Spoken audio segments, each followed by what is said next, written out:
많은 분들이 처음 투자를 시작할 때 물어봅니다. 어느 동네가 좋아요? 요즘 뭐 사야 돼요? 아파트가 나아요? 다가구가 나아요? 상가가 나아요? 아니면 땅을 살까요? 그런데 저는 이런 질문을 받을 때마다 되묻습니다. 근데 그게 지금 본인의 상황에 맞는 물건인가요? 서울에 사는 50대 직장인이 있습니다. 은퇴를 앞두고 있고 월급을 받을 날이 얼마 남지 않았어요. 이분은 퇴직 후를 대비해서 안정적인 월세 수입을 만들고 싶어 합니다. 그런데 오랜만에 만난 친구가 있었어요. 사업을 크게 성공해서 매달 수천만 원의 현금이 들어오는 사람입니다. 이 친구가 말합니다. 야, 요즘은 서울 핵심지의 아파트나 건물 아니면 수도권에 개발호재 많은 땅을 사야 돼. 이게 수익률 따지면서 월세 몇백만 원 받으려다가 스트레스만 받아. 한 달에 뭐 500씩 월세 받아도 그거 모아서 언제 5억 10억 만드냐? 이 말 틀린 말 아닙니다. 사업으로 한 달에 몇 천씩 들어오는 친구한테는 정말로 서울 핵심지의 아파트나 건물 아니면은 땅이 맞을 수도 있어요. 공실이 생기더라도 사업 현금이 받쳐주고 있고 금리가 오르더라도 현금 흐름으로 다 감당할 수 있으니까요. 그리고 한 달에 몇 천씩 버는데 거기에 월세 몇백 더 보태진다고 해서 그 친구한테 도움이 크게 될 건 아니잖아요. 그 친구는 막대한 현금 흐름이라는 장점이 있으니까 그걸 바탕으로 자신의 자산 가치를 빠르게 불려줄 수 있는 투자가 더 유리하죠. 그 현금 흐름이 리스크를 어느 정도 막아주니까요. 근데 같은 조언이 은퇴를 앞둔 직장인에겐 독이 될 수 있어요. 근데 그 은퇴를 앞둔 직장인은 성공한 사업가인 친구가 얘기하니까 그 말에 흔들렸을 거예요. 저 친구가 내 친구들 중에 경제적으로 제일 성공한 친구인데 쟤가 저렇게 얘기하는 거 보면 역시 서울 핵심지 아파트, 건물 아니면 수도권에 개발되는 땅을 사야 되나 보다 라고 생각하고 투자를 한다면 은퇴해서 생활비가 없는데 목돈이 묶여버리니까 당장의 생활에 쪼들려들기 시작할 거고요. 만약에 외부 요인으로 가격 하락이 단기적으로 발생하면 버틸 수 없는 상황이 돼버립니다. 이처럼 부자 친구의 좋은 조언도 나의 상황에 맞지 않으면 위험한 거예요. 제가 실제로 어떻게 했는지를 말씀드려요. 제가 실제로 처음 투자할 때 이런 부분을 어떻게 생각했었는지, 어떤 기준으로 투자했는지 이야기해 드려 볼게요. 저는 직장인이었고요. 지금도 직장인이에요. 매달 일정한 월급이 들어오지만 큰 금액은 아니었어요. 그리고 투자에 한번 실패해서 내가 여태까지 모은 그 피 같은 목돈을 한번 날려버리면 다시 처음부터 목돈을 모아야 되는 상황이었어요. 부모님이 부자여서 제가 투자할 수 있는 기회가 여러 번 있었던 게 아니거든요. 그리고 내가 지금 다니는 회사는 내 개인의 법인이 아니잖아요. 제가 사장이 아니잖아요. 그러다 보니까 내 윗사람들의 어떤 의도에 따라서 언제든 나는 불이익을 받을 수 있다라는 생각이 회사를 다니니까 점점 커지더라고요.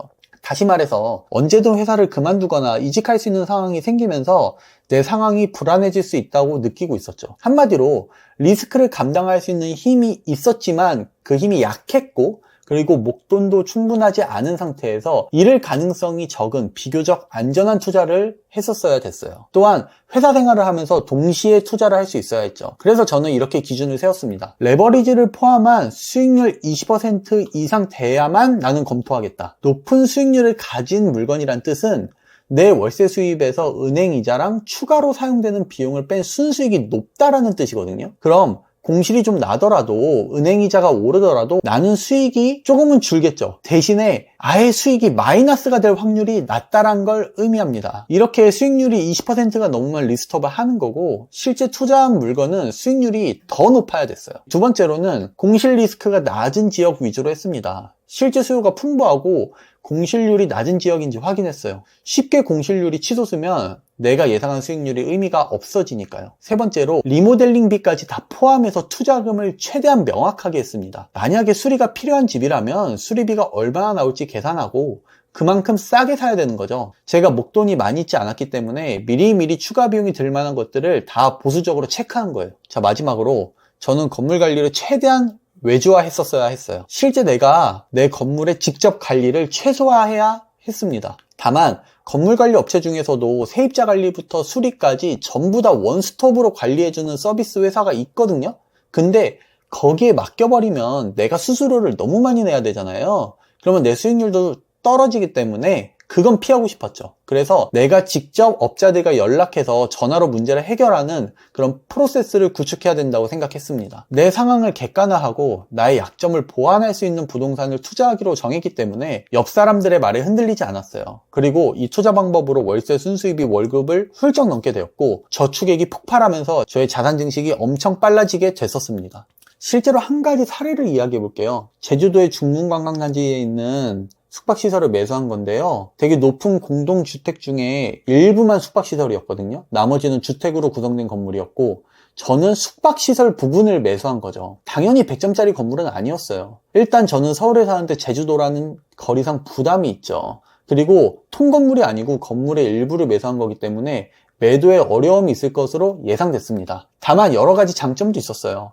예상되는 수익률이 30%가 넘었었고 숙박시설이기 때문에 주택수에 포함이 안 됐죠. 저는 당시 2주택자였기 때문에 추가로 주택을 구매하기에는 세법적으로 부담스러웠었거든요. 그래서 주택수에는 안 들어가지만 이런 식으로 수익률을 안정적으로 극대화할 수 있는 물건이 반가웠습니다. 그리고 주변 개발이 예정돼 있어서 개발이 본격화할 때까지 높은 수익률을 기반으로 운영을 하다가 주변 개발이 진행되면서 숙박할 오피스텔이나 주택 같은 데에 품귀 현상이 일어날 때쯤 또는 주변 개발이 완료돼서 인파가 더 몰릴 때쯤 매도하면 되겠다고 생각을 했죠. 이 투자가 저에게는 꽤나 성공적인 투자였어요. 그런데 서울 강남에 건물 살 수 있는 목돈과 현금 흐름 있는 사람이 굳이 제가 산 제주도의 숙박시설을 사는 게 옳은 투자일까요? 이렇게 사람마다 다 다르다는 겁니다. 이제 중요한 건 여러분의 상황을 객관적으로 정의하고 투자할 물건을 어떻게 결정하냐라는 겁니다. 저는 이 4가지 질문을 반드시 자기 자신에게 질문해 보라고 말씀드리고 싶어요. 첫 번째로 나는 지금 얼마나 투자할 수 있는지 확인해야 돼요. 내가 가진 돈에 맞춰서 가능한 상품군이 무엇인지 명확하게 파악해야 됩니다. 먼저 내가 가진 돈이라는 거를 정확히 챙겨야 돼요. 이거 생각보다 사람들이 잘 못합니다. 예를 들어서 나 대충 얼마 있어라고 얘기하는 게 아니고 진짜 투자 가능한 돈이 얼마 있는지, 예를 들어서 예금에 5천만 원 있고 주식에 3천만 원 있고 투자한다면 부모님이 5천만 원 빌려주신다고도 하고 나는 사업자 대출을 이용해서 부동산을 살 거여서 신용대출이 개인 DSR에 포함이 안 되는 상황이니까 신용대출 5천만 원까지 받을 수 있다고 하면 예금 5천 더하기 주식 3천 더하기 부모님 빌려주는 돈 5천 더하기 신용대출 5천에서 1억 8천이 내 실제 투자금이잖아요. 근데 대충 나는 예금 5천, 주식 3천 있어서 8천만 원 가지고 있어. 이런 식으로 인지하면 안 된다는 거죠. 물론 이 영상을 보시는 시점에도 사업자 대출이 개인 DSR에 포함 안 되는지는 꼭 따로 확인해 보셔야 되지만 이런 식으로 디테일하게 확인해야 된다고 말씀드리는 거예요. 이런 식으로 내가 얼마 있는지 정확하게 아는 상태에서 그때부터 내 상황에 맞는 투자 자산을 선택해야 하는 겁니다. 투자금 1억 있는 사람이 서울 핵심지 아파트만 바라보면 그 사람은 부동산 공부만 하게 되고 투자는 하지 못하니까요. 두 번째로 나는 현금 흐름이 충분한가를 물어봐야 돼요. 이건 단순히 돈을 벌고 있느냐의 문제가 아닙니다. 리스크를 감당할 수 있느냐, 그 감당할 수 있는 리스크가 얼마나 되느냐의 문제예요. 매달 수천만 원씩 들어오는 사업가는 금리가 좀 올라도, 그래서 부동산 가격이 좀 떨어져도 버틸 힘이 있습니다. 그래서 서울의 핵심지 아파트, 건물 같은 투자가 어울리죠. 월급 받는 직장인인데 집이 많이 부자면 이것도 서울 핵심지 아파트나 건물 같은 거 투자 괜찮죠. 부모님의 재산과 현금 흐름이 리스크를 감당해 주니까요. 근데 똑같은 직장인인데 집이 많이 부자가 아니라면 가격이 떨어지더라도 월세 받으면서 버틸 수 있으면 좋은 거고 그런 자산을 확실하게 싸게 산다면 더 좋은 거겠죠. 다만 그게 서울 핵심지 같은 지역은 아닐 겁니다. 그런 지역은 수익률이 높기보다는 시간이 지날수록 지가, 그러니까 땅 가격이 오르는 걸 기대하는 성격의 투자 자산이거든요. 그리고 마지막으로 퇴사 예정이거나 월급이 끊길 수 있는 상황의 분들, 근데 또 다른 현금 흐름은 없는 분들은 월급을 대체할 수 있는 현금 흐름 구조가 절실하잖아요. 그러니까 수익률이 높은 자산에 더 시선이 가는 게 맞겠죠. 이렇게 내가 감당할 수 있는 손실의 폭이 얼마인지부터 알아야 그에 맞는 투자 구조가 설계됩니다. 그래서 세 번째, 나에게 지금 필요한 게 뭐냐는 거예요. 좋아하는 것이 아닙니다. 여러분이 뭘 선호하는지를 물어보는 게 아니에요. 필요한 것을 물어보는 거예요. 당장 월세 몇백만 원씩 매달 들어오는 게 필요한가요? 아니면 지금 당장 현금 흐름은 좀 더 줄거나 아니면은 추가적인 현금 흐름은 없어도 되고 다만 나중에 더 큰 차익이 필요하신가요? 이 둘 중에 뭐냐를 여러분 스스로 생각해 보세요. 사람들은 종종 내가 좋아하는 자산에 집착합니다. 아파트가 좋아서, 빌라가 싫어서, 누군가 땅에 투자해서 몇 배로 돈 벌었다고 해서, 아니면 누군가 월세 받는 걸 들으니 부러워서. 근데 지금 여러분의 상황에선 그 반대가 정답일 수도 있어요. 내가 원하는 것보다 지금 내가 필요한 것을 우선하세요. 자, 마지막으로 나는 그 자산의 단점을 감당할 수 있는가입니다. 모든 자산엔 단점이 있어요. 문제는 내가 그걸 알고 있고 감당할 수 있느냐입니다.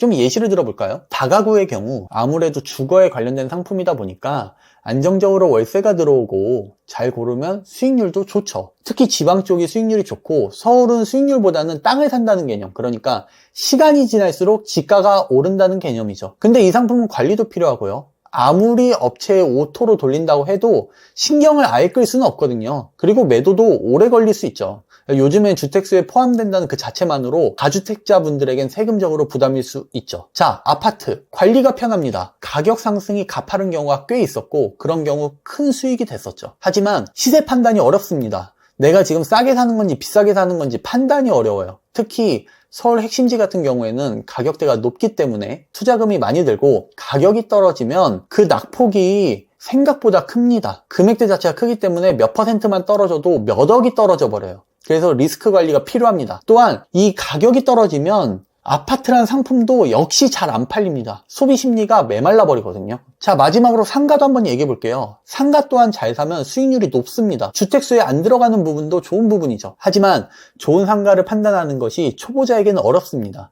개별성이 크거든요. 그리고 주택은 싸게 임차료를 내놓으면 누군가 살기라도 하죠. 상가는 이상한 거 사면 임차인이 아예 안 들어옵니다. 임대료가 좀 더 싸도 장사가 안 될 자리에 있는 상가에 자신의 가게를 인테리어까지 해서 차리는 경우는 잘 없어요. 그래서 공실 나는 상가는 팔기 진짜 어려워요. 그리고 공실인 경우 세금, 은행 이자에 더불어서 비싼 상가 관리비까지 내야 되니까 이중 삼중고가 생기죠. 이처럼 부동산의 그 상품별 단점을 알고도 그 단점을 보완하거나 감당할 자신이 있다면 그게 바로 여러분들께 맞는 자산입니다. 제가 처음 투자할 때 가장 좋았던 건 기준이 있으니까 검색과 선택이 빠르다는 거였어요. 투자금이 얼마 있었는지 정확히 파악했었고 수익률 몇 프로 이상인 물건만 봐야 된다라는 기준점 분명했고 관리 외주화 가능하니 지역에 대한 부담 적어졌고 공실 리스크가 적거나 부담 가능한 지역과 상품, 이런 기준으로 물건을 찾기 시작하면 20개, 30개의 물건이 좋아 보이는 게 아니고 보통 5개 미만이 남습니다. 그리고 그 5개 중에 가장 좋아 보이는 것부터 상세 조사하고 임장하니까 결정도 빨라지고 미리 계획한 대로 실행하게 되니 수익도 바로 나기 시작했죠. 여러분, 투자의 정답은 없습니다. 하지만 나에게 맞는 구조는 반드시 있습니다. 좀 더 나에게 유리한 그런 거예요. 남들이 말하는 좋은 투자도 나에게 맞지 않으면 그건 실패가 돼요. 남들이 무시하는 물건도 내 구조에 맞으면 시너지를 내서 성공한 투자가 됩니다. 좋은 물건을 찾기 전에 내가 어떤 물건을 사는 게 유리한지 나의 구조를 먼저 설계하세요. 오늘 영상이 당신의 구조를 찾는 출발점이 되길 바랍니다. 이렇게 진짜 투자 이야기, 진짜 투자자의 인사이트를 계속 듣고 싶다면 좋아요와 구독 눌러주세요. 여러분의 유튜브에 제 영상이 아주 쉽게 노출될 겁니다. 오늘도 이야기 들어주셔서 감사합니다.